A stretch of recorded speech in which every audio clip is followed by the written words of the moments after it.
Welcome. SDPI Zindabad. SDPI Zindabad.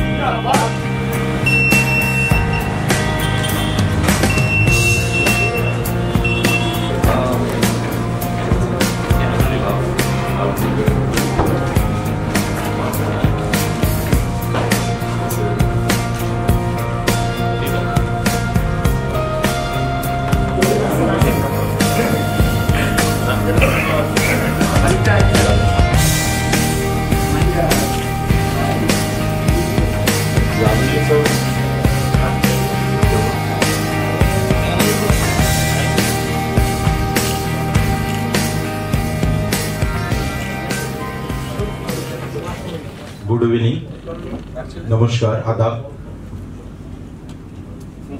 शुभ सन्ध्या। आज के social democratic party of India पक्ष থেকে আজ এই সন্ধ্যায় ঈদ মিলনী গেট টুগেদার প্রোগ্রাম রাখা হয়েছে।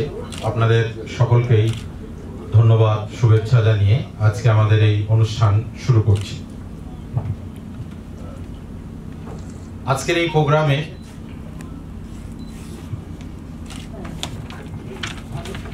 আমাদের Social Democratic Party of India national vice president Mohammad Shafi সাহেবকে স্টেজে আসার জন্য অনুরোধ করছি।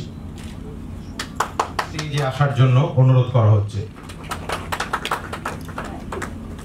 ন্যাশনাল প্রেসিডেন্ট উইম ইয়াসমিন ইসলামকে স্টেজে আসার জন্য অনুরোধ করছি। ন্যাশনাল সেক্রেটারি তাইদুল ইসলাম, আপনি স্টেজে আসবেন। National secretary Runa Laila, social Democratic Party of India, আপনাকে স্টেজে আসার জন্য অনুরোধ করা হচ্ছে। স্টেট প্রেসিডেন্ট হাকিকুল ইসলাম স্টেজে আসার জন্য, এবং আমাদের नेशनल कमेटी मेंबर आवाज शरीफ साहब, आपको स्टेज पे आने के लिए दावत दे रहा हूँ।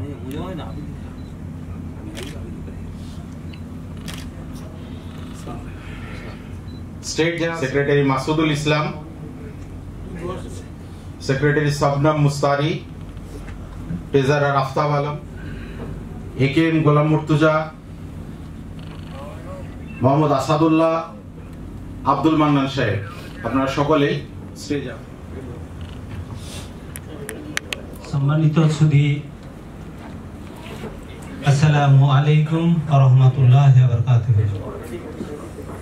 আজকে প্রধান অতিথি হিসেবে উপস্থিত আছেন সোশ্যাল ডেমোক্রেটিক পার্টি অফ ইন্ডিয়ার ন্যাশনাল ভাইস প্রেসিডেন্ট সেক্রেটারি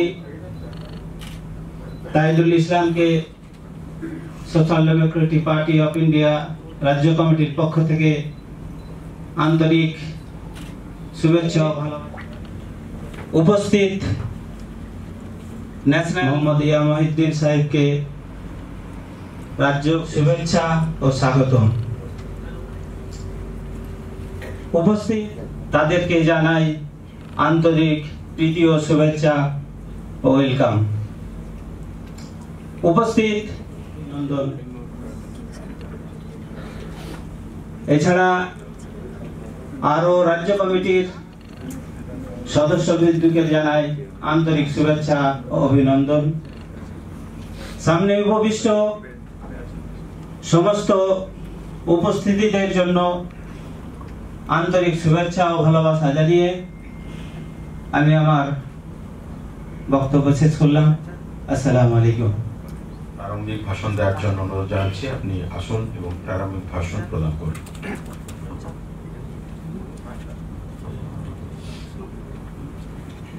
আজকের ঈদ মিলন প্রোগ্রামে কমিটির পক্ষ থেকে উপস্থিত সদস্যবৃন্দ, যারা বিভিন্ন পলিটিক্যাল পার্টির লিডারশিপ, নন পলিটিক্যাল পার্টির লিডারশিপ, রিলিজিয়াস অর্গানাইজেশনের লিডারশিপ, সোশ্যাল অ্যাক্টিভিস্ট, অ্যাডভোকেট যারা উপস্থিত হয়েছেন, সকলকে এসডিপিআই পার্টি পশ্চিমবঙ্গ রাজ্য কমিটির পক্ষ থেকে হার্দিক ওয়েলকাম করে আজকের প্রোগ্রামের মেইন যে উদ্দেশ্য তা নিয়ে দু চার কথা বলে শেষ করব। পার্টির রাজ্য কমিটি নতুনভাবে গঠন হয়েছে, ফলে এই রাজ্যে যে সমস্ত পলিটিক্যাল পার্টি ফ্যাসিবাদীদের বিরুদ্ধে লড়ছেন বা যে সমস্ত মানুষ নন পলিটিক্যালি ফ্যাসিবাদীদের বিরুদ্ধে লড়ছেন, তাদের সঙ্গে আমাদের সকলের একে অপরের পরিচিত হওয়া, পার্টির যে নতুন কমিটি সেই কমিটির পক্ষ থেকে ফ্যাসিবাদীদের বিরুদ্ধে যারা লড়াই করছে তাদেরকে দাওয়াত দেওয়া হচ্ছে মূল আমাদের প্রোগ্রাম, মূল উদ্দেশ্য। সেই পলিটিক্যাল লিডারশিপ যারা উপস্থিত হয়েছেন তারা কি ভাবছেন, আমরা এসডিপিআই আমরা কি ভাবছি, তা আমরা সবাই এখানে আমরা দেখেছি, মানে শুধুমাত্র আমরাই বলবো এমনটা নয়, আমরা সবার কাছে শুনবো, সবাই বলবো, বলে আমরা কোন পথে যেতে পারি, আগামীতে সত্যি সত্যি ফ্যাসিবাদের বিরুদ্ধে আমাদের লড়াইটা কোন দিক যেতে পারে, লড়াইটা কোন লেভেল পর্যন্ত যাবে, সেটা হচ্ছে আলোচ্য বিষয়।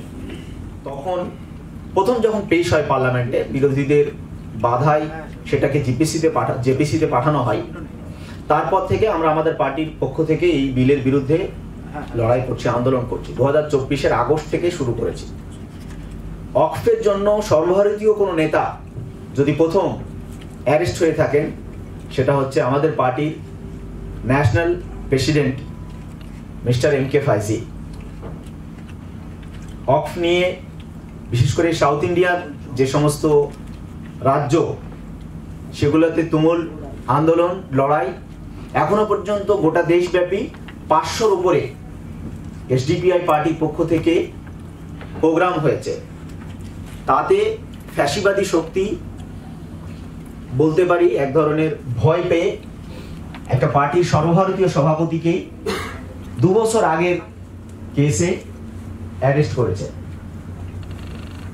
মাঠে ময়দানে থাকার জন্য। বাকি তারপরে শুরু হয়েছে বিভিন্ন জায়গায় আন্দোলন, লড়াই। সে আন্দোলন লড়াইয়ে অনেকেই সামনের সারিতে থেকে সেই আন্দোলনকে নেতৃত্ব দিচ্ছেন। এখানে যে সমস্ত পলিটিক্যাল পার্টি হোক, নন পলিটিক্যাল অর্গানাইজেশন হোক, বা বিভিন্ন লিডারশিপ হোক, সোশ্যাল অ্যাক্টিভিস্ট হোক, তারা তাদের জায়গা থেকেই এই আইনের বিরুদ্ধে লড়াই করছেন, এই আইনের বিরুদ্ধে লড়ছেন। ফলে আমরা যদি একে অপরের সহযোগী হতে পারি, তাহলে আন্দোলন বা লড়াইটা আরো বেশি মজবুত হতে পারে। সেই দিকটাকে লক্ষ্য রাখার জন্য বিশেষ অনুরোধ করব। আমাদের party social Democratic Party of India সামাজিক গণতন্ত্রে বিশ্বাসী পলিটিক্যাল পার্টি। আমরা সমাজের যে সমস্ত পার্থক্য আছে সেই পার্থক্যকে দূর করতে চাই।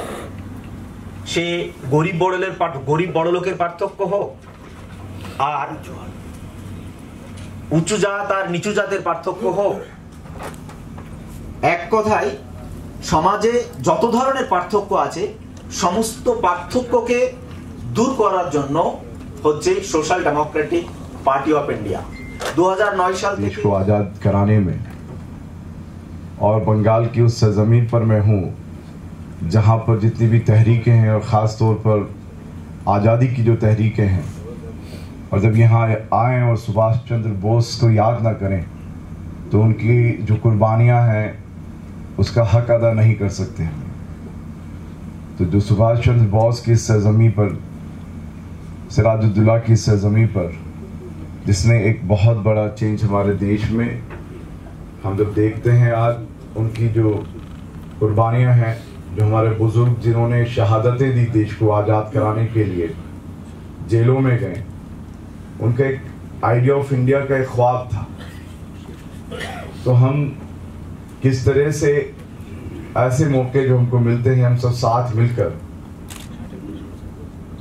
हमारे कॉन्स्टिट्यूशन एक संविधान है, वो संविधान के अंदर हम अगर प्रियम्बल से ही, प्रस्तावना से ही शुरू करें, जो खास चीजें उसमें, जो हमारी धर्मनिरपेक्षता है, सेक्युलरिज्म है, जो सोशलिज्म है, जो हमारी धरोहर है, आपसी भाईचारे की बुनियाद है, हमारे देश का जो संविधान है यूनिटी इन डाइवर्सिटी, विभिन्नता के एकता की बेस पर बना हुआ एक देश। यहाँ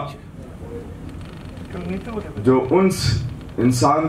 हम इंसान बोलते हैं, इंसान के एक लफ्ज़ी माने भूलने वाला भी होता है जो उन्स बना है। तो मैं ये बात इसलिए कर रहा हूं कि जानते हम सब हैं, लेकिन देश में फिर एक बार उस फिक्र को लेकर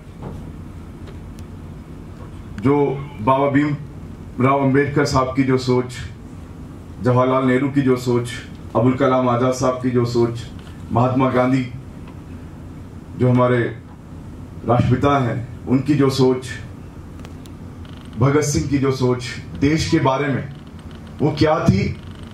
इसलिए मैं ये वापस आपको वो जो धरोहर है हमारे आजाद इंडिया के लिए, क्या वो वैसा ही देश है हमारे जो बुजुर्गों ने देखा था। तो इसलिए एक याद दहानी के तौर पर भी मैं चाहता हूं कि हम इस पर बात करें, सोचें कि जो संविधान की प्रस्तावना है या संविधान का जो मूल रूप जो 14 से 28 और 29 तक जो यहां पर समानता, यूनिटी, इक्वलिटी, जो फ्रीडम, चाहे वो फ्रीडम ऑफ स्पीच हो, हमको खाने की आजादी हो, बोलने के अलावा हमारी जितनी भी आजादी है, पहनने की आजादी है, धर्म की स्वतंत्रता, जो रिलीजियस हमारी सब, क्योंकि जब मैंने धर्मनिरपेक्षता की बात की तो वो धर्मनिरपेक्षता आवाम पर लागू नहीं होती है, धर्मनिरपेक्षता सरकार पर लागू होती है, गवर्नमेंट पर होती है।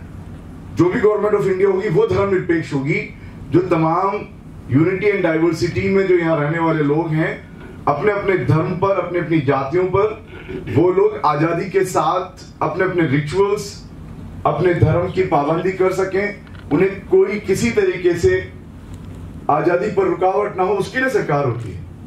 और एक डेमोक्रेटिक मुल्क है हमारा, यहाँ राजशाही नहीं है। हाल ही के अंदर जेट सिक्योरिटी लिए हुए ऐसी एक ऑर्गेनाइजेशन जो रजिस्टर्ड भी नहीं है, उनके मोहन भागवत नसीहत दे रहे हैं कि जो है राजा को बदला लेना चाहिए। यहाँ राजा नहीं है, वो हमारे एक सेवक है, उसमें प्रधान सेवक है। अगर एमएलए एमपी की कुछ जो जनप्रतिनिधि की जिम्मेदारी है, उससे भी कई बड़ी ज्यादा जिम्मेदारी उनकी होती है। लेकिन देश में क्या चल रहा है, तो मेरे साथियों में जो यहाँ अभी अहम बात करने आया हूं, अभी आप देखिए 2 दिन पहले हमारी देश की बच्ची है नेहा सिंह राठौड़, जब औकाफ का बिल बनाया, इससे पहले भी आप देखिए जब इलेक्शंस हो रहे थे, जो गवर्नमेंट के फेल्यूर से वो हमेशा रखती हुई आई है। अभी जो देश में एक अलग रंग बना दिया, देश में एक अलग माहौल बना दिया। सबसे पहले हम खुद इस बात को बोलते हैं, और मैं सबसे पहले आगे बोलने से पहले मैं खराज अकीदत पेश करता हूं उन हमारे सैलानियों को जो पहलगाम में जो हमारे भाई बहन वहां पर घूमने के लिए गए थे, उन सैलानियों के साथ जो आतंकवादियों ने किया है उसकी गहरी मजम्मत, और जितना उनको कड़ी से कड़ी सजा मिलनी चाहिए उसमें हम सब एक साथ हैं। लेकिन देश के प्रधान सेवक को यह समझ में नहीं आया कि हिंदू का कत्ल है न मुसलमान का कत्ल है, यह दुश्मनाने हिंद, ये इंसान का कत्ल है। वो जो कत्ल हुआ है वो इंसानियत का कत्ल हुआ है। आज वो एक जो पूरी मीडिया ने दिखाया है और किस तरह से दिखाया है उसको, और हम कह रहे हैं कि वो आतंकवाद है। और अगर ऐसे ही देखना है तो हम एक तरफ नहीं देख सकते, दोनों तरफ देखना पड़ेगा। आप पहलू खान से लेकर अब तक आपको देखना पड़ेगा। बच्चों के बुरखे आपने देखे हैं, आपने तो हद ये कर दी है कि आपने तो खुद कहा है कि आप जो है कपड़ों से पहचान लो प्रधान सेवक होकर। तो जो आदमी अमल नहीं करता है देश के बारे में, देश की फिक्र के बारे में, वो किस तरह से इस तरह की अराजकता फैला सकता है, नफरत फैला सकता है। गहरी मजम्मत है। जहां पर हम ये देख रहे हैं, मैं जिस मजहब से आता हूं उसकी किताब में साफ लिखा है, किसी बेगुनाह इंसान को कत्ल करना दुनिया के तमाम इंसानों का कत्ल है। वहीं एक बच्चे ने यह भी दिखाया, आदिल हुसैन शाह, उस सैलानियों की जान बचाते बचाते क्या किया, शहीद हुआ ना वो भी। तो वहीं जब मैंने बताया तो ऐसा ही एक ये भी किताब में हमारी कि एक बेगुनाह इंसान को बचाना दुनिया की तमाम इंसानियत को बचाना है। तो जो ह्यूमैनिटी आदम हव्वा बोला जाता है, शंकर पार्वती बोला जाता है, हम ये ऊंच नीच नहीं मान सकते। कैसे मान सकते हैं? हम जब एक फैमिली के अंदर रहते हैं तो जहां हमको ये था कि जो हमारा देश पिछड़ रहा, आप देखिए गरीबी की रेखा के नीचे हमारा जो हंगर इंडेक्स है कहां पर है? मलन्यूट्रिशन में कितने बच्चे कुपोषित होकर मर रहे हैं, लाखों की तादाद में है, उनके बारे में बात ही नहीं है। और जब आगे आप जाएंगे तो बात होगी औरंगजेब के बारे में, उनकी कब्र के बारे में। अगर औरंगजेब के बारे में बात कर रहे हो तो ये भी याद रखो कि जिस वक्त में औरंगजेब की हिस्ट्री आपको मालूम ही नहीं, कितने मंदिरों को और कितने अलग अलग जो है मजहब को जो है जमीनें दी हैं, क्या क्या किया है।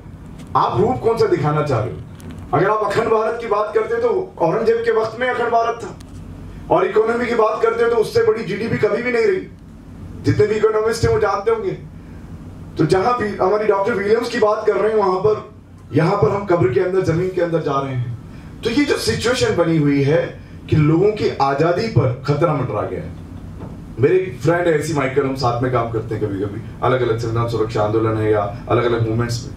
वो खुद ब्रदर बता रहे हैं हर 2 दिन में एक क्रिश्चियन की मौत हो रही है, हर 2 दिन पर एक क्रिश्चियन पर हमला होकर मारा जा रहा है। हर 20 मिनट में एक बेटी की इज्जत लुट रही है हमारी। आप देखिए क्या जो रेप केसेस हैं आए दिन आप देखते हैं। तो जो मेन हमारे जो हम कहते हैं कि अगर सादा जुबान में कहें जो फंडामेंटल राइट्स है, रोटी, कपड़ा, मकान, स्वास्थ्य, शिक्षा, उस पर कहीं भी बात नहीं, उस पर कहीं भी बात नहीं। तो जो लोग आज हम सब बैठे हैं, मैं ये सिचुएशन में मैंने पहले ही कहा, आप सब काफी नॉलेज रखने वाले लोग हैं और अलग अलग फील्ड में आप ऑलरेडी मैदान में काम कर रहे हैं। लेकिन ये बात बताने का मकसद कि अगर एक कुणाल कामरा जो उसको राइट टू स्पीच का हक है, तो उस पूरे स्टूडियो का, उस पूरे रेस्टोरेंट को तोड़ दिया जाए, तो इनटॉलरेंस कहां पर चला गया? जहां पर एक तरफ आपको याद है बाबरी मस्जिद का फैसला आया, जजेस ने ये कहा कि ये जो वहां पर कभी कोई मंदिर नहीं था, वहां पर मूर्तियां रखी गई, लेकिन एक फैसला दिया तो जिस समाज के खिलाफ वो फैसला था उस समाज ने टॉलरेंस दिखाया। अभी वक्फ का आपको मालूम होगा सीजेआई के मिम्स बना रहे हैं, सुप्रीम कोर्ट के मिम्स आ रहे हैं, कैसे कैसे कार्टून्स आ रहे हैं। सीजेआई जो चीफ जस्टिस ऑफ इंडिया है उनके बारे में एक मिनिस्टर, हमारे जो वाइस प्रेसिडेंट ऑफ इंडिया है, किस तरह से बात कर रहे हैं जुडिशरी के बारे में। तो टॉलरेंस और इंटॉलरेंस को देखना है कि इंटॉलरेंस कहां है। आपको कुछ भी आज कितनी सारी जगहों पर, या अभी बंगाल के अंदर जो हुआ है, यहाँ हमारे प्रेसिडेंट ने भी, स्टेट के प्रेसिडेंट ने उसी टाइम पर जो है प्रेस कॉन्फ्रेंस करके भी बताया, क्योंकि स्टेट में जिस तरह से कर्नाटक ने अपोज किया, तमिलनाडु ने अपोज किया, यहाँ किया है जस्ट अवेयरनेस के लिए कि लोगों को मालूम पड़े भी वक्फ का जो इशू है छोटा मोटा इशू नहीं है, वो आपस में समाजों को बांट देगा। क्योंकि कहीं भी आप जो श्राइन बोर्ड है या बालाजी का है या अलग अलग जो सिखों के हैं, क्या वहां पर कोई मुस्लिम उसमें उसको संभालेगा? जो जिस समाज से आता वही संभालेगा। तो यही बात की है, आप नॉन मुस्लिम्स को, आप भाई धर्म की आजादी है ना, आप तो सीधा सीधा वायलेट कर रहे हो कॉन्स्टिट्यूशन को। तो जो ये सिचुएशन है, मैं ब्रीफ करते हुए, ये सिचुएशन में जो लोग इस देश को बचाने के लिए काम करेंगे या मैदान में आकर इस सरकार की जो काले कारनामे हैं, जब करप्शन की बात करते हैं तो आजाद भारत में डिमोनेटाइजेशन जो नोटबंदी हुई है, इससे बड़ा करप्शन आज तक नहीं हुआ है, आज तक नहीं हुआ जो डिमोनेटाइजेशन का है। तो बोलने को तैयार नहीं। इलेक्ट्रल बॉन्ड के अंदर क्या हुआ है, जिनको सजाएं मिलनी चाहिए थी, साफ तौर पर बीजेपी ने एक राउडिज्म किया है। गूंज कैसे करते हैं, मतलब आप किसी भी कॉर्पोरेट घराने को डरा रहे और कल आपके यहां पर जो है वो पैसा आ रहा है, ईडी गई, जो यहाँ की मशीनरी को गलत इस्तेमाल किया जा रहा है। अभी कांग्रेस की खुद सोनिया गांधी है, राहुल गांधी है, कार्ति चिदम्बरम है, उसके पहले पी चिदम्बरम है। वो अलग बात है कि ईडी उन्होंने बनाई, आज ईडी को वही फेस करना पड़ा। तो जो इस तरह की मशीनरी है, या जेएमएम के जो शिबू सोरेन है, बिल अनाउंस किया था, औकाफ जो अमेंडमेंट बिल लेकर आ रहे थे एक उम्मीद के नाम से, क्या क्या ये लोग नाम तक चेंज कर दिया, वो वक्त भी आप बोल नहीं सकते, उसको UMEED करके उम्मीद करके उसका एक अलग एक्सप्लेनेशन लिया है। हमें ये पहले दिन से मालूम था कि बहुत खतरा होगा आगे। जिस दिन इन्होंने योजना आयोग को नीति आयोग किया था, मंदिर पर all India Muslim personal law board, अभी हम लोग, मैं अभी खुद all India Muslim personal law board के जितने प्रोग्राम हो रहे हैं, থেকে আমাদের দেশকে শান্তি উন্নতি কিভাবে করতে পারবো সেই ডিসকাশনের জন্য আজকে সন্ধ্যা। এবং এই সন্ধ্যায় আপনাদের অনেক গুরুত্বপূর্ণ কাজ ছেড়ে আপনারা এখানে সবাই উপস্থিত হয়েছে, সেটা আপনাদের কাছে আশা করি পরিষ্কার হয়েছে। এখন বিষয় হচ্ছে যে আপনারা হয়তো এখানে অনেক মানুষ আছেন যারা এই বিষয়ে অনেক বেশি দক্ষতা রাখেন, অনেক বেশি পরামর্শ দেবে। সেশন সেটা হচ্ছে ওপেন ডিসকাশন। এই ওপেন ডিসকাশনে আপনারা সবাই বা যে আমাদের দেশের যে বর্তমান সিচুয়েশন পরিস্থিতি, এই পরিস্থিতিকে আজকে যদি আমরা মোকাবেলা করতে না পারি এবং এইটাকে পরিস্থিতির শপথ নিয়েছেন একজন জাজ, তিনি সংবিধানের শপথ নিয়েছেন, দিয়ে সংবিধানের বিরুদ্ধে কথা বলছেন। তো এই বিষয়গুলো এটা আমরা এই কামনা করছি যে এইরকম একটা ক্রিটিক্যাল সিচুয়েশন ভবিষ্যৎ প্রজন্মকে যদি আমরা আজকের এসডিপিআর যে আজকের গেট টুগেদার ঈদের পরে এবং যে ইস্যুকে সামনে রেখে আজকের এই মহতি প্রোগ্রামের আয়োজন করেছেন, আমি রাজ্য কমিটির পক্ষ থেকে, আপনি একটু দাঁড়িয়ে বললে সুবিধা হয়, সবাই দেখতে পাবে, ধন্যবাদ জানাচ্ছি। না না ঠিক আছে। এসডিপিআই যে ওয়াকফ ইস্যুতে আন্দোলন করছেন এবং বিভিন্ন ইস্যুতে আন্দোলন করেন, আমাদের সঙ্গেও আমরা যৌথভাবে আন্দোলনের আগে করেছি ইউসিসির এগেনস্টে। আজকের সবচেয়ে দেশে যেটা প্রয়োজন, দেশের গাদ্দারকে চিনে তার বিরুদ্ধে আমাদের ঐক্যবদ্ধ রুখে দাঁড়াতে হবে। এখন বিজেপি সরকার এবং RSS আমাদের কাছে মূল শত্রু। তাদের বিরুদ্ধে আমাদের জাতপাতকে দূরে রেখে লড়াইটা আন্তরিকভাবে যদি লড়া যায় তাহলে সাকসেসফুলি হব। নাহলে কিন্তু বিজেপি RSS যা শুরু করেছে, গোটা ভারতবর্ষকে বাদ দিয়ে বাংলাতে না একটা দাঙ্গা বেঁধে যায়। তাদের যা মন্তব্য কড়া কড়া ভাষায়, তারা যে ক্রিমিনালি অ্যাক্টিভিটিসে সংবিধানের বিরুদ্ধে কথা বলছে এবং রাজ্য সরকার তাদেরকে যেভাবে ছাড় দিয়ে রেখেছে এই কথাগুলো বলার জন্য, উভয় দোষী। যে ভাষায় কথা বলছে তাদের দায়িত্বশীল নেতৃত্বরা এবং রাজ্য সরকার যেভাবে ছাড় দিয়েছে মুসলমানদেরকে ভয় দেখাক, আমার কাছে আসবে রাজনৈতিক ফায়দা তোলার জন্য, এটাই বড় বিপদ। সেই জন্য বর্তমানে আমরা রাজনীতির করণকে ভুলে গিয়ে আমাদেরকে দেশকে বাঁচাতে হবে, জাতিকে বাঁচাতে হবে। তার জন্য মোক্ষম সময়ে এসডিপিআর ভাইরা যে মোক্ষম প্রোগ্রাম নিয়েছেন, আমরা সেই প্রোগ্রামকে স্বাগত জানাচ্ছি এবং গোটা বাংলায় আমরা চাই আমরা জাতি বর্ণ ধর্ম নির্বিশেষে এবং পলিটিক্যালি যে গদির লড়াই, সেই লড়াইকে দূরে রেখে মানুষকে বাঁচানোর জন্য, इंसानियत के बचाने के लिए ये लड़ाई हम लोग को लड़ने होगा। इसीलिए और एक बात, मैं भी ওয়াকফের বিরুদ্ধে আমিও মামলা করেছি আমাদের পার্টির পক্ষ থেকে সুপ্রিম কোর্টে। আমার মামলার নম্বর হলো 427/2025, ডায়েরি নাম্বার হলো 20152। সেই জন্য লড়াই যেমন আইনি লড়াই হবে তেমনি ময়দান হবে ইনশাআল্লাহ। আমি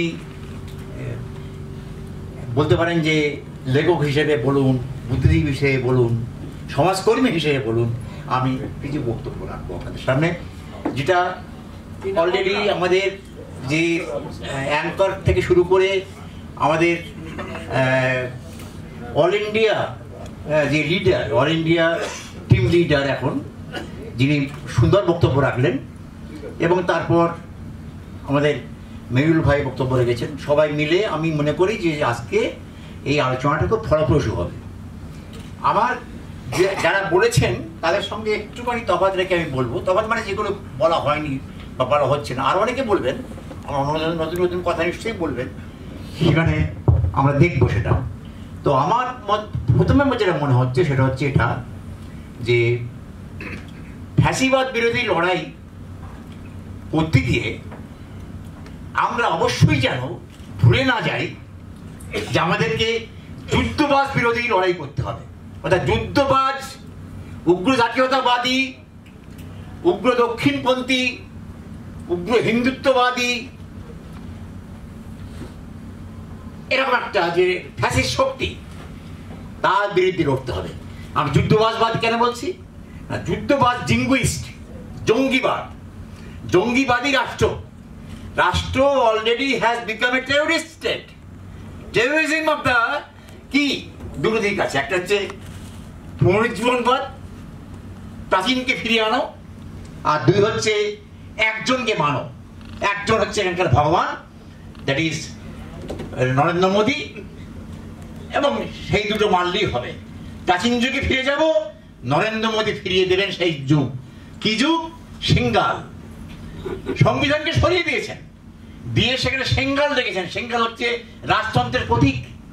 আমি বেশি দূর যাবো না, আমি শুধু একটু কথা বলবো পাশাপাশি, যে আপনারা নিশ্চয়ই জানেন যে আমাদের প্রধানমন্ত্রী, যিনি ফ্যাসিস্ট টিম লিডার, তার যে বক্তব্য সে অত্যন্ত অসাংবিধানিক, অনৈতিক এবং দেশ বিরোধী। নাম্বার ওয়ান, তিনি মুসলিম বিদ্বেষ তো করেছেন প্রচন্ডভাবে, এই কিছু মাস আগে করেছেন, সেটা আমি তার মধ্যে যাচ্ছি না।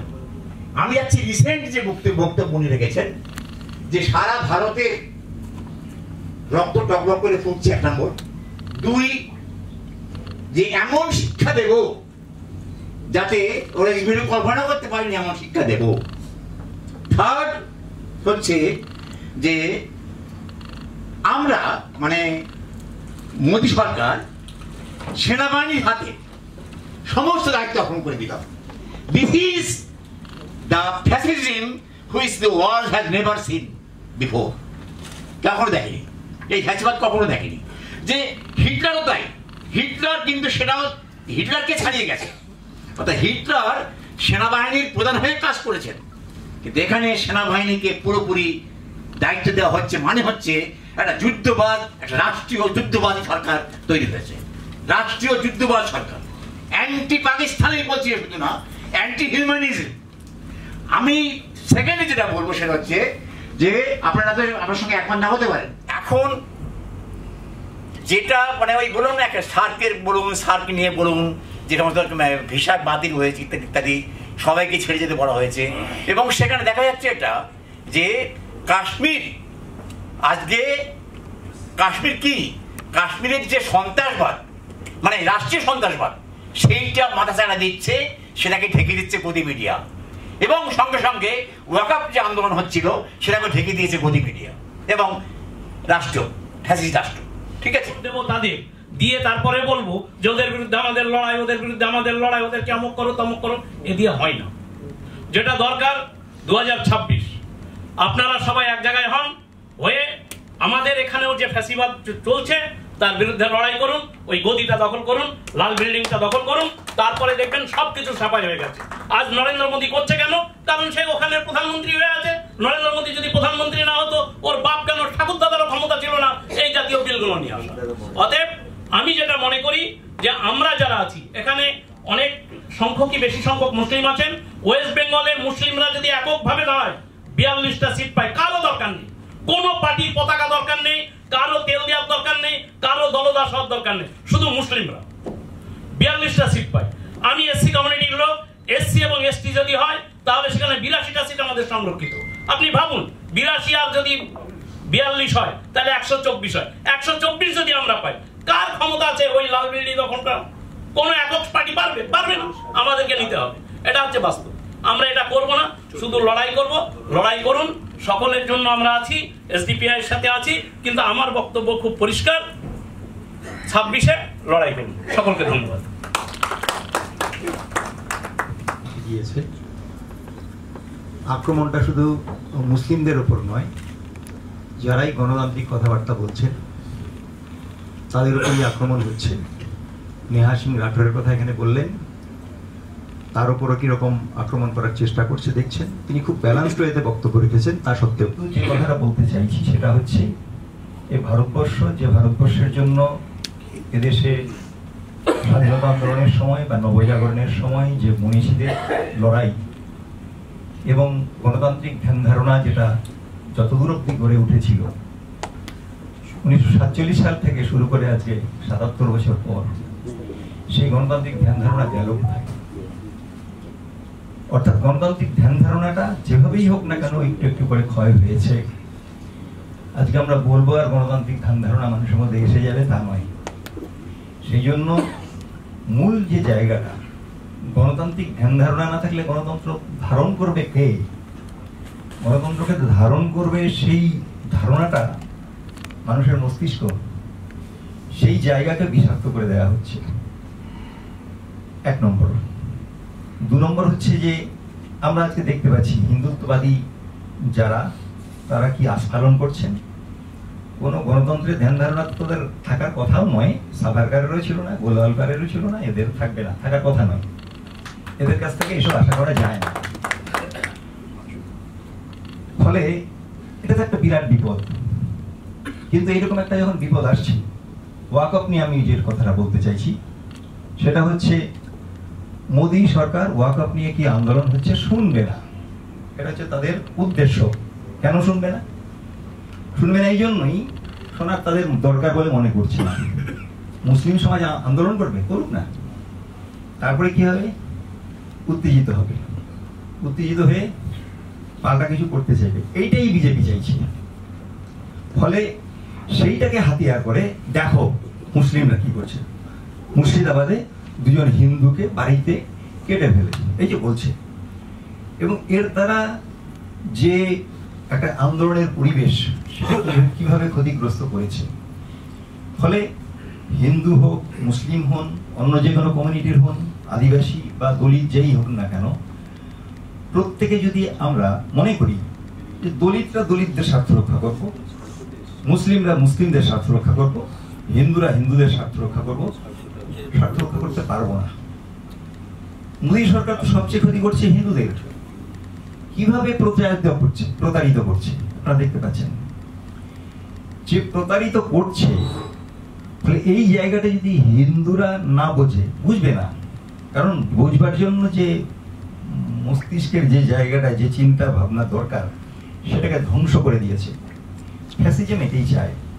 ফ্যাসিজম চাইছে যে, ফ্যাসিজমের কতগুলো বৈশিষ্ট্য আছে। তার হচ্ছে অর্থনীতির একেবারে চূড়ান্ত কেন্দ্রীকরণ ঘটবে, সংস্কৃতির চূড়ান্ত কেন্দ্রীকরণ ঘটাবে, প্রশাসনের চূড়ান্ত কেন্দ্রীকরণ ঘটাবে।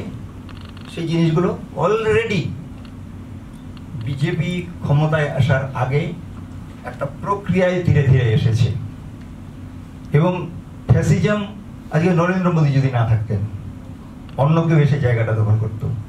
এটা একটা অর্থনৈতিক পুঁজিবাদী যে বর্তমান অর্থনীতি, সেই অর্থনীতির ডেভেলপমেন্টের একটা স্তরে এসে এটা একটা জেনারেল বিচারে পরিণত হয়েছে। এই জায়গাটা বুঝে আমাদের ফ্যাসিজমের যে সংস্কৃতি, ফ্যাসিজমের যে দর্শন, সেইটাকে ধরে আমাদের বুঝতে হবে, ফাইট করতে হবে। কালকে আমাদেরই আছে তাদের প্রত্যেকের আন্দোলন। কারণ কোনো একটা ধর্মীয় সংস্থা, তারা তাদের ধ্যান এবং ধ্যান এবং সেবামূলক কাজ কিভাবে করবে, সেটা সেই কমিউনিটি ঠিক করবে। এটা তাদের রাইট, যেমন অন্য ধর্মের মানুষদের আছে। ফলে এখানে যারাই গণতান্ত্রিক চেতনা সম্পন্ন, তাদের প্রত্যেকের আন্দোলন, এটাকে কোথাও কোথাও শুধু মুসলিমদের আন্দোলন মনে করে আমরা যদি শুধু সেই জায়গায় গিয়ে বলি এবং শুধু মুসলিমদের আলাদা করে নিয়ে আন্দোলন করার চেষ্টা করি, তাহলে এই আন্দোলন সফল হতে পারে না।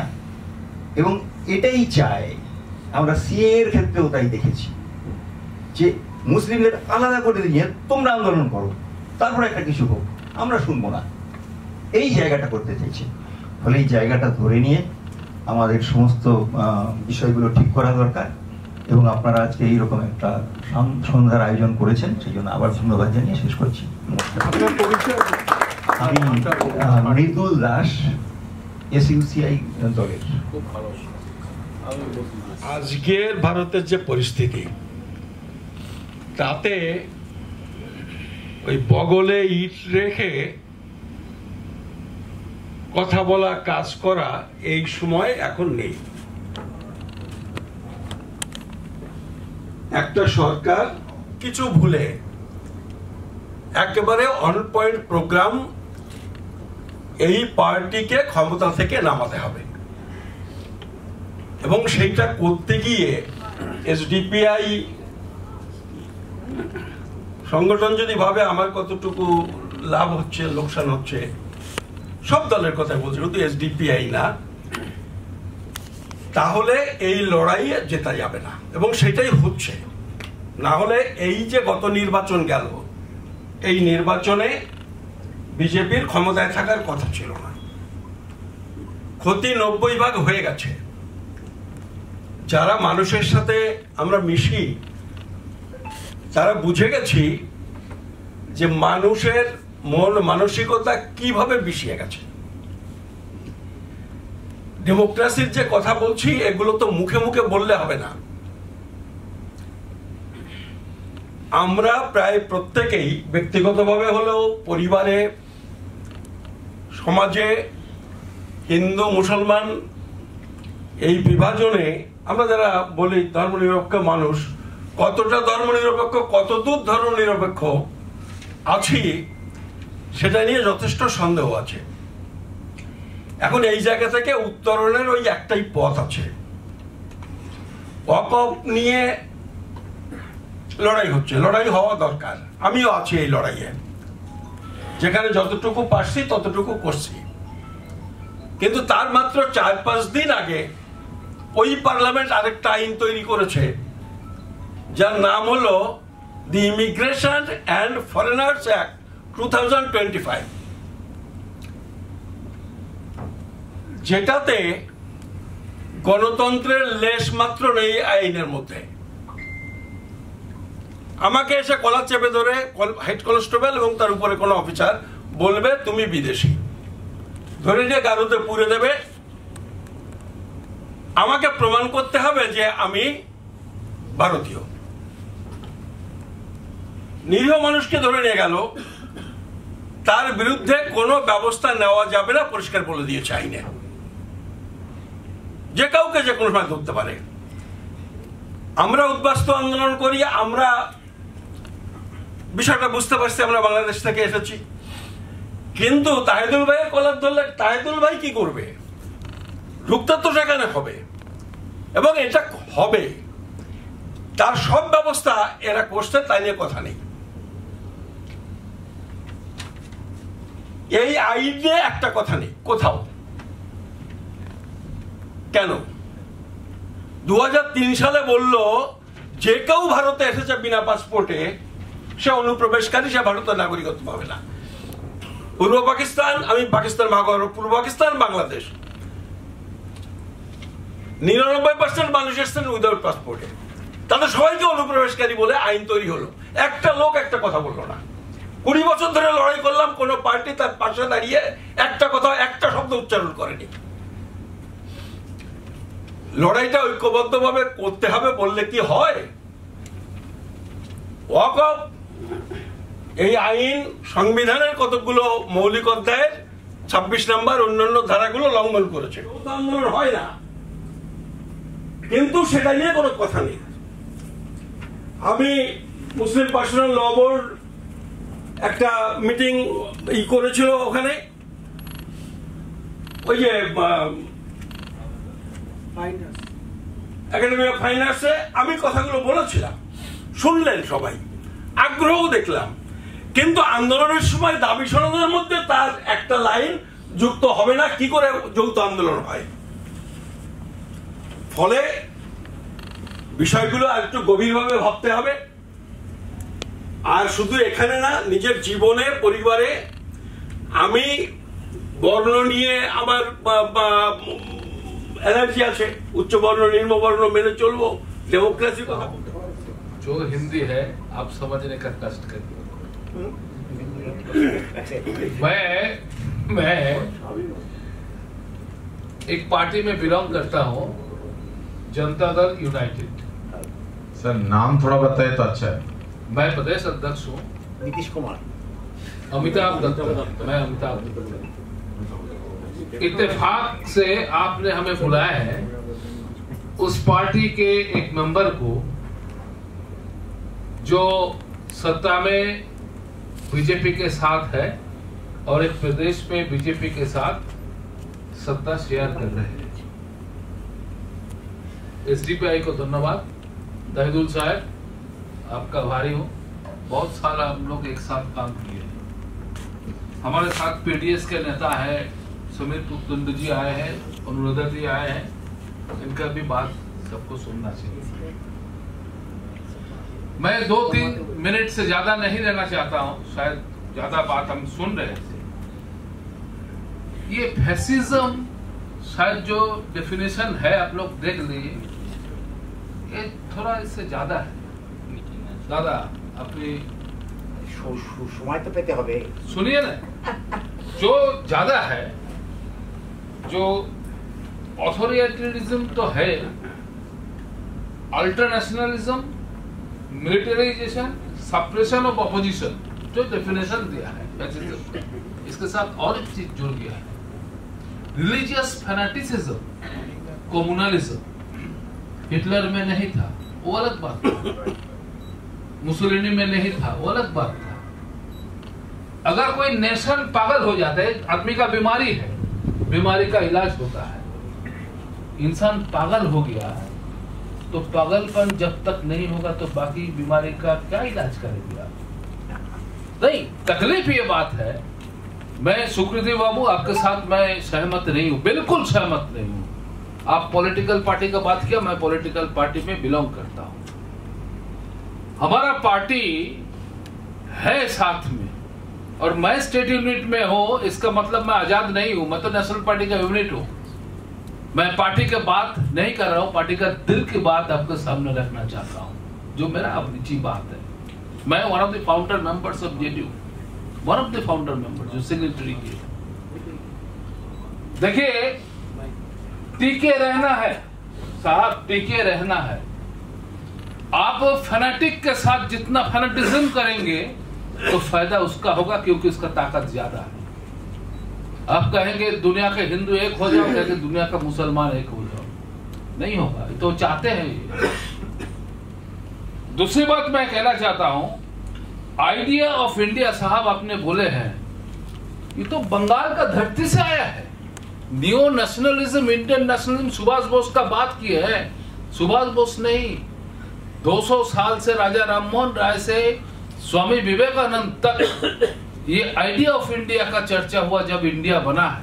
भले ही बंगाल टूट गया है, अलग हो गया, हम लोग सबसे गरीब राज्य में आज गिना जाते हैं हिंदुस्तान में, ये आज नहीं है। नया नैरेटिव तैयार किए हैं। आप पुराना को जैसे वो लोग वेद पुराण को लाना चाहते हैं, आप आइडिया ऑफ इंडिया को लाने से आपका काउंटर प्रोडक्टिव होगा। हम लोग सोशलिज्म, हमारा आपका party social democratic party of India है, और हम लोग तो समझते हैं सोशलिज्म का हम ही धारक वाहक है, हम ही एक करता है। और दादा ने जब बनाया था, कांग्रेस पार्टी अकेले इस जगह पर नहीं है जो कोई विकल्प दे सकते हैं पूरा देश में। मैं टेक्निकल जगह पर आ रहा हूं। क्या है ये? কাছে রিকোয়েস্ট করব যে আমরা এর সমাধানটা কিভাবে পেতে পারি, সেটা 2 মিনিটের মধ্যে, মানে আমরা এই করলে এর সমাধানগুলো আমরা পেতে পারি, এইরকম পরামর্শ আমরা 2 মিনিটের মধ্যে সংক্ষিপ্তভাবে দিলে আমাদের অনেকজন বলার সুযোগ পাবে। এই রিকোয়েস্ট আপনারা অবশ্যই রাখবেন। এবং কন্টিনিউ করছি, আমাদের এখানে একজন, উনি অনেক আগেই বলেছেন, আমরা সময় দিতে পারিনি, আপনাকে বলার জন্য অনুরোধ করছি। সবাইকে যথাযথ স্থানে রেখে জাস্ট দু একটা মতামত, অনেক বলা হলো। আমি জাহান আলিপুর গাইড, একটা ছোট বাচ্চা সংগঠন আমরা করি, বঙ্গীয় সংখ্যালঘু পরিষদ। যেটা বিষয় সেটা হলো এখানে যে সূত্র উঠে আসলো সেটা হলো ফ্যাসিবাদকে সামনে রেখে আমরা কিভাবে লড়তে পারি তার সাজেশনটা দেওয়া, ব্যাখ্যা বিশ্লেষণ আমরা সবাই কম বেশি জানি বা বুঝতে পারছি বর্তমান পরিস্থিতি। এক কথায় বলতে গেলে ঐক্যের পথে যে অন্তরায়গুলো আছে সেই অন্তরায়গুলো আমাদেরকে লক্ষ্য রাখতে হবে। ব্যষ্টির সাথে সমষ্টির একটা দ্বন্দ্ব, আত্মপরিচয়ের সঙ্গে সামাজিক বা সামগ্রিক স্বার্থের একটা দ্বন্দ্ব, কার নেতৃত্বে আমরা লড়ব, আমার জায়গা কি হবে, ভবিষ্যতে আমার স্বার্থ, নিজের স্বার্থ কতটা সুরক্ষিত হবে, এত সমীকরণ বা এত ক্রাইটেরিয়ার কথা আমাদের যখন মাথায় আসবে তখন কিন্তু আমাদের ঐক্য এবং শক্তি তৈরি হবে না। এই সাজেশনটা আমার মনে হয়েছে। এবং সত্যি কথা বলতে কি, নিরামিষ সংগঠন বা সমাজসেবা ইত্যাদি অনেক কিছু হয়েছে। অনেক বন্ধুবরকে আমি চিনি এখানে, তাদের ভাষাই আমি ধার করেই বলতে পারি সরাসরি কিন্তু আমাদের মোক্ষ এবং নির্বাণ লাভের দিকে যেতে হবে। এক বিশিষ্টজন বললেন যে আমাদের ক্ষমতায় আসতে হবে, ক্ষমতায় না আসলে আমরা কিন্তু কিছু করতে পারবো না। এবং ক্ষমতায় এই ঐক্য, সমন্বয়, সহাবস্থান, সহনশীলতা এবং ন্যায়ের ভিত্তিতে আমাদের যার যেখানে যেভাবে আমরা কাজ করতে পারি, যেখানে আমাদের যেমন লিখিত দিয়ে এসেছেন তাদের নেতা যে সরকার এবং মোদী সাহেব, আমরা অন্য ভাষায় তার সঙ্গে তাকে উচ্চারণ করি, সরকার এবং মোদী সাহেব যা সিদ্ধান্ত নেবেন সম্পূর্ণভাবে সেই সিদ্ধান্তের পেছনে তারা আছেন। আমি তার নেতৃত্বে আন্দোলন করব, তার নেতৃত্বে আমরা ফ্যাসিবাদ বিরোধী আন্দোলন করব। এটা আমরা বিশ্বাস করিনি, আমরা করিনি, এবং আমরা দেখিয়ে দিয়েছি হাতে কলমে যে খুব পরিষ্কারভাবে লড়াই যদি করতে হয়, ঐক্যবদ্ধ লড়াই কি করে করতে হয়, এবং তার মধ্যে ওই যেটাকে বলে ভোট কাটুয়া, এই ভোট কাটুয়া ব্যাপারটা কিন্তু ফ্যাসিবাদ বিরোধী আন্দোলনে চলে না। আপনাদের কাছে নির্দিষ্টভাবে অনুরোধ, আপনারা একটা বড় গণমঞ্চ তৈরি করুন, ফ্যাসিবাদ বিরোধী গণকনভেনশন তৈরি হোক। সেই গণকনভেনশনে প্রত্যেকে একটা মঞ্চ তো আর এরকম নয় যে আমি একই পার্টিতে চলে যাচ্ছি, বিরোধিতা থাকুক, কিন্তু গণমঞ্চে আমরা একটা জায়গায় আসতে পারি যে ফ্যাসিবাদ বিরোধী সব রকম চিন্তা, সব রকম অবস্থানের বিরুদ্ধে, এবং সবচেয়ে বড় কথা সরকার এবং রাষ্ট্রযন্ত্র যে ফ্যাসিবাদ নামিয়ে এনেছে তার বিরুদ্ধে সর্বাত্মক লড়াই, এটা আমরা করব। এটা আমাদের পলিটিক্যাল লাইন, এটা আমাদের চিন্তা। এবং কোন রকম ভোট কাটুয়া বা আমি একদিকে বললাম যে আমি লড়াই করছি এমন একজনের নেতৃত্বে, সে গিয়ে লিখে দিয়ে এলো যে আমার সমস্ত রকম সমর্থন আছে, শুধু তাই না সেন্ট্রাল গভর্নমেন্ট যা বলবেন আমরা সেই অনুযায়ী আমরা তাদেরকে সম্পূর্ণ সমর্থন করি। এটা আমার বিশ্বাস হয় না। তার কারণ এটা 2025 সাল, আমরা বাম আমলে 34 বছরে চে গুয়েভারা থেকে শুরু করে মমতা ব্যানার্জির জীবনী পড়েছি, আমরা আরএসএস পড়িনি। ফলত আমরা বুঝতেই পারছি না, আমাদের এখানকার আলোচনার সাবজেক্টটাই আমার মাথায় ঢুকছে না যে ভারতবর্ষ আর ধ্বংসের পথে। এই মুহূর্তে আমাদের কি করণীয়, এটাই হলো মূল বিষয়। আদৌ কি রাজনৈতিক দলগুলো থাকবে? গণতান্ত্রিক দল হতে থাকতে পারে না। প্রতিদিন একটা করে ভয়ঙ্কর ভয়ঙ্কর আইন তৈরি হয়, সেই আইনের বিরুদ্ধে একদিন দুদিন কাগজে বেরোয়, একটা দুটো পার্টি রাস্তায় মিছিল করে, তারপরে সবাই চেপে যায়। এরপরে এই দলগুলো কোনো গণতান্ত্রিক রাজনৈতিক দল থাকবে না, এটাও এসে যাবে কিছুদিনের মধ্যে। এখন কোন অবস্থায় আমরা আছি? যেটা আরএসএস এর ঘোষিত নীতি, তথাকথিত ব্রাহ্মণ রাষ্ট্র বা আর্য রাষ্ট্র, যেটাকে হিন্দু রাষ্ট্র মিথ্যা করে বলছে, বা তথাকথিত হিন্দু রাষ্ট্র, সেটা হয়ে গেছে। তার জন্য যত আইন সেগুলো হয়ে গেছে। সুকৃতিদা একটা সুন্দর কথা বলেছে, আপনারা হয়তো সেটা জানেন না। সেটা হচ্ছে এই যে হিন্দু রাষ্ট্র করতে যা যা করতে হবে তার মূল যেটা হলো একটা দাস ব্যবস্থা, আর মুসলমানদের সব কেড়ে নেবে, যেভাবে বৌদ্ধদেরকে সব কেড়ে নিয়েছিল, এদের মসজিদ ফসজিদ কিছুই থাকবে না, সেটা শুরু হয়ে গেছে। আপনারা হয়তো জানেন না যে এই শীতকালীন অধিবেশনে বিল জমা পড়ার পর এই মাসের প্রথম সপ্তাহে যে আইনটা তৈরি হয়েছে সেটা কৃতদাস হয়ে যাবে এই বাংলার 5 কোটি মানুষ। কারণ 1952 সালে পাসপোর্ট অ্যাক্ট ফরেনার্স অ্যাক্ট লাগু হয়েছে। তারপর যারা ভারতবর্ষে এসেছে বেশিরভাগ জন পাসপোর্ট ভিসা নিয়ে আসেনি, তাদের 10 লাখ টাকা ফাইন, 7 বছর জেল, তারপর পুশব্যাক। তাহলে এই মানুষগুলো ছড়িয়ে ছিটিয়ে আছে, এখানে কতজন আছে আমরা জানি না, তারাও জানে না। ফলে এরা ঘুমিয়ে আছে, এদেরকে জাগানোটা এই যুদ্ধের প্রথম কর্তব্য। এরা শুধু কিছু সমগোত্রীয় করা যায়, একই স্তরে তুলে নিয়ে আসা যায়। 77-78 বছর হয়ে যাওয়ার পরও একই স্তরে আসতে পারেনি। গণতন্ত্র তখনই সফল হবে যখন এই দেশের সব শ্রেণীর মানুষ, সব ভাষার মানুষ, সব জাতির মানুষ সিদ্ধান্ত নেওয়ার ক্ষেত্রে অংশগ্রহণ করতে পারবে। গণতন্ত্র শুধুমাত্র বাই নাম্বার অফ ভোট হয় না। গণতন্ত্র মানে হচ্ছে ডিসিশন মেকিং প্রসেসে প্রত্যেকের পার্টিসিপেশন। তাহলে সেই পার্টিসিপেশন যতদিন পর্যন্ত এনশিওর করতে পারছি না, ততদিন পর্যন্ত আমার দেশের গণতন্ত্র সফল হয় না। তাই এইটা সফল করতে গেলে সংবিধানের প্রতিটি পাতাকে সফল করতে হবে। শেষ করুন। मैं अली इमरान रम्स, एक्स एमएलए वेस्ट बंगाल से था और उत्तर दिनाजपुर का रहने वाला हूं और कांग्रेस के एज ए जनरल सेक्रेटरी अभी। खाना रेडी है क्योंकि आप सभी, मैंने शुरू में कहा, काफी विद्वान लोग हैं। 1-2 मिनट में 2-3 लोग अगर इसमें बात कर लें, बाकी फिर हम लोग डिनर लेंगे एक साथ। स्वीकृत गिरी साहब के बारे में আমার আপনাদের কাছে দুটো সাজেশন আছে। আপনাদের প্রত্যেকের কাছে আমি চাইবো যে আপনারা যদি ঠিক মনে করেন তাহলে এই সাজেশনগুলোর ভিত্তিতে কাজ করতে পারেন। সংবিধানের ওপর কি আক্রমণ হচ্ছে, ভারতের ধর্মনিরপেক্ষতার উপর কতটা আক্রমণ হচ্ছে, এগুলো নিয়ে আমার বলার কোনো প্রয়োজন নেই, আপনারা প্রত্যেকে আমার চেয়ে বেশি জানেন। এসডিপিআই এর যে নতুন রাজ্য কমিটি হয়েছে তার কাছে আমার প্রথম সাজেশন হচ্ছে আপনারা প্যালেস্টাইন সলিডারিটি মুভমেন্ট সেটা ওয়েস্ট বেঙ্গলে প্লিজ আপনারা শুরু করুন। পশ্চিমবঙ্গে গোটা পৃথিবীতে প্যালেস্টাইনের সংহতিতে লক্ষ লক্ষ লোক মিছিল করছে।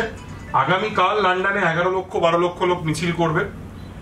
সবচাইতে যন্ত্রণা হচ্ছে পশ্চিমবঙ্গে হিন্দু, মুসলমান, বৌদ্ধ, খ্রিস্টান নির্বিশেষে প্যালেস্টাইনের যে চলমান জেনোসাইড, গণহত্যা, তার বিরুদ্ধে কোনো কিছু হচ্ছে না। আপনারা প্লিজ প্যালেস্টাইনের পক্ষে সবাইকে নিয়ে একটা কিছু মুভ করুন। এটা আমার প্রথম সাজেশন।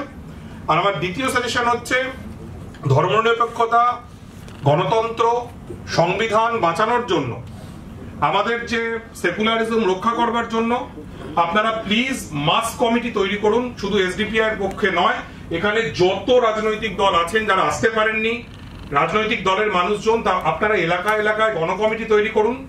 এই গণকমিটিগুলো মিলিয়ে জেলাভিত্তিক গণকমিটি করুন, জেলাগুলোকে মিলিয়ে রাজ্যভিত্তিক গণকমিটি করুন, দল নির্বিশেষে, ধর্ম নির্বিশেষে আপনারা গণকমিটি করুন।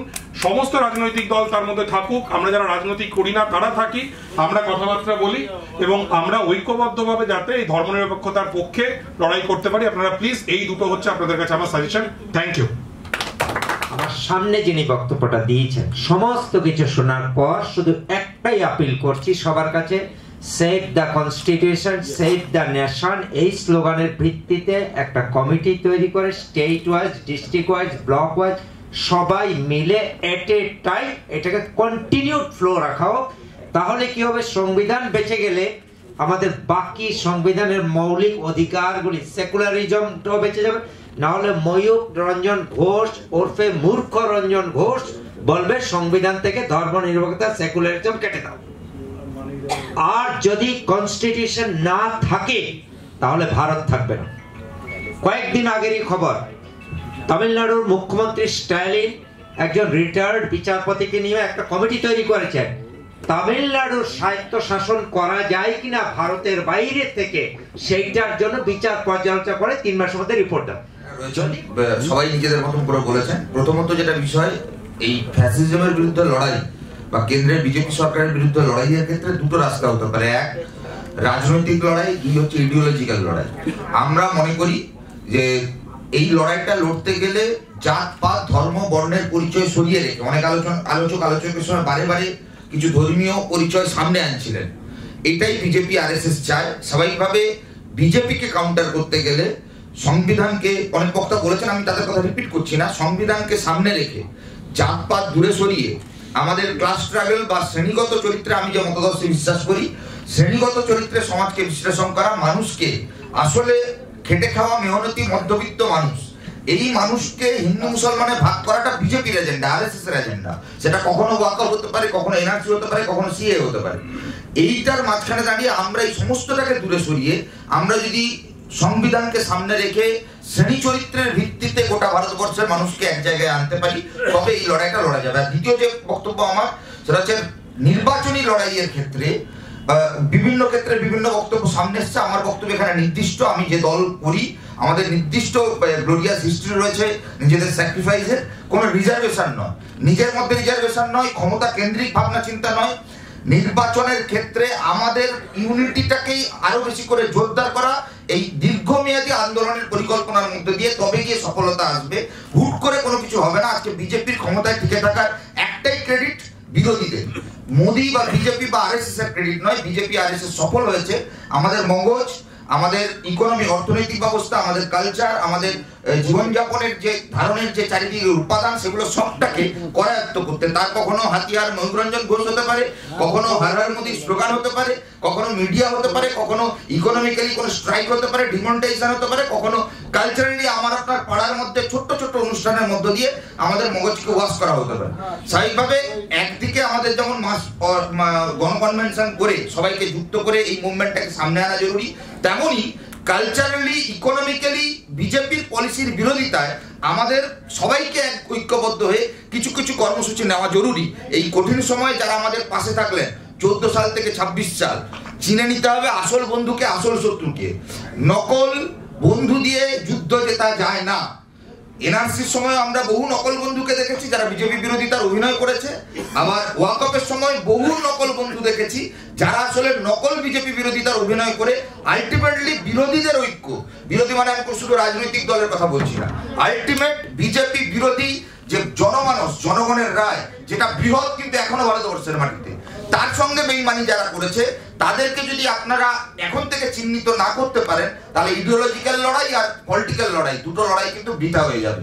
আপনাদের নতুন এসডিপিআই এর যে নেতৃত্ব, তাদের কাছে আমার এখানে বলবার সুযোগ করে দেওয়ার জন্য নিশ্চিতভাবে আবার একবার ধন্যবাদ জানিয়ে আমি আমার কথা Saikat Giri, Communist Party of India, CPM. রাজ্য কমিটি আয়োজিত যার ইচ্ছা দাওয়াত খান, যার ইচ্ছা নিমন্ত্রণ গ্রহণ করেন।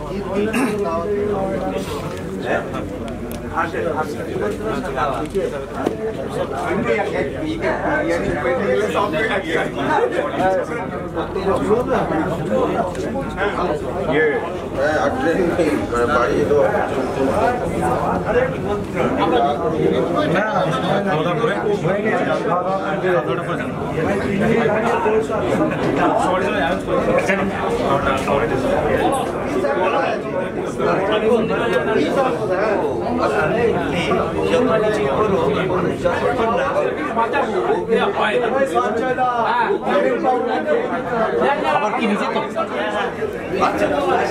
চলো চলো চলো সিপি দেখো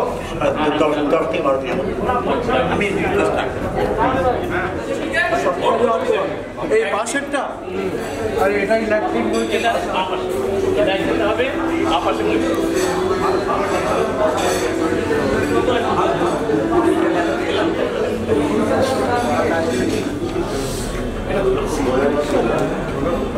এই দেখো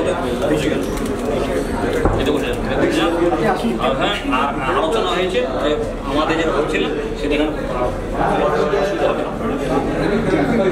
না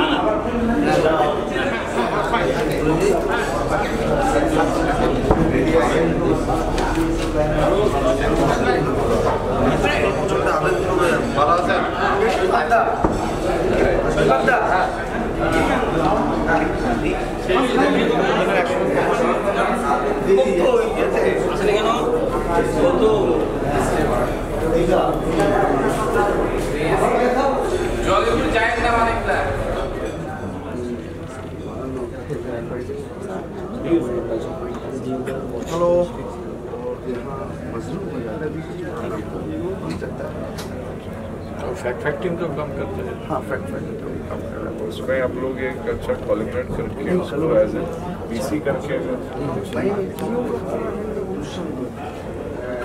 जिसकी बच्ची और बड़ी के भी 12 साल की जो बच्चे को छोटा बच्चा जो बच्चे को लगा हॉस्पिटल पहुंचाने के उसी दिन जो घटना नहीं पहुंचा फरवरी सेशन में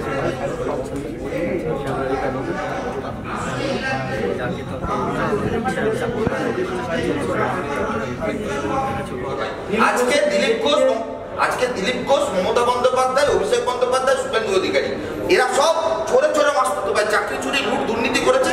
এখন সবাই মন্দির মসজিদের রাজনীতিতে মানুষকে বুথ করে রাখতে চায়। আচ্ছা 2016 থেকে 2025 আপনি আজ সকালে যে তৃণমূলে কালকে সে বিজেপিতে যেতেই পারি। আমি বলছি তো আলাদা কিছু নয়, আমি আপনাকে বলছি একই বৃন্তে দুটো জোড়া ফুল আর পদ্ম ফুল। বৃন্তের মাঝখানে যেমন দুটো ফুলকে আলাদা করা যায় না, একই বিল্ডিং এর মধ্যে যেমন দুটো রুমকে আলাদা করা যায় না, তেমনি তৃণমূল বিজেপিকে এখানে আলাদা করা যাবে না। তৃণমূল কংগ্রেস এমন একটা রাজনৈতিক দল যার প্রধান মুখপাত্র জয়প্রকাশ মজুমদার বিজেপির সাম্প্রদায়িক রাজনীতি করতেন। তৃণমূল কংগ্রেস এমন একটা রাজনৈতিক দল যার মন্ত্রিসভায় 3 জন বিজেপির লোকসভার প্রার্থী রয়েছেন, প্রাক্তন কেন্দ্রীয় মন্ত্রী রয়েছেন, যার বিরুদ্ধে আসানসোলে দাঙ্গার অভিযোগ রয়েছে। ইমাম রশিদের ছেলেকে খুন করায় অভিযুক্ত সাম্প্রদায়িক দাঙ্গায় লাগানো অভিযুক্ত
চাঁদ ভাই এখন এই যে আমাদের দেশে বহু হিন্দু আছে দর্শন করে আছে না, সাজা হয়েছে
आकर सुन सकते हैं उतना अच्छा लगा हम आए। 2-3 प्रोग्राम था वो तो मैनेज करके थोड़ा लेट है। आप बोला कि आएंगे थोड़ा लेट हो जाएगा अच्छा आपके आप भाई ज़्यादा है बड़ा भाई जाना अच्छा हाँ